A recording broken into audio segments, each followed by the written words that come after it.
I think this is an extremely serious point because again, when people get into NA and AA, they learn a culture of very unusual self-disclosure. People are, become very open and honest, start talking about their experiences without the kind of censorship that normally people apply. And I think people do have to be very careful because it isn't particularly acceptable today to be a recovering alcoholic. People don't know what it means, and they probably think it.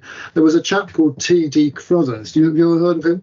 He was a Victorian psychiatrist, and people were beginning in the 19th century to kind of form clinics and other helping services based on their own recovery experience, and some of them were doctors, And Crothers didn't think this was right at all because he believed that basically alcoholics were deficient by inadequacy of the higher mentalities, so that basically they were flawed people, and that they shouldn't be doing this stuff.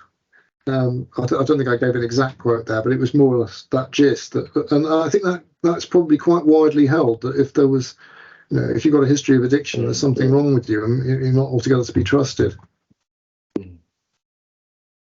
And I think when I was thinking about these, the recovery movement stroke communities that go out there, the lived experience recovery organisations and stuff, I think they're beginning to do this stuff better than they were. So I think initially they were taking the massive collective the private self-disclosure of the meeting and thinking they could just have mass public self-disclosure and they would be welcomed.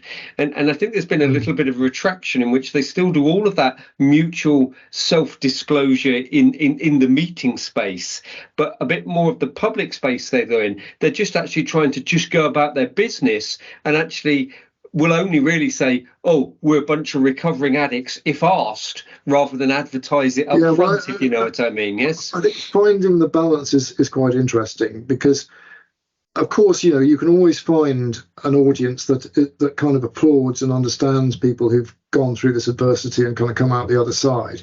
And you can see plenty of fora in which people will celebrate that.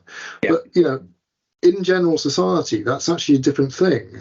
As a very good therapist friend of mine said, the world isn't full of therapists.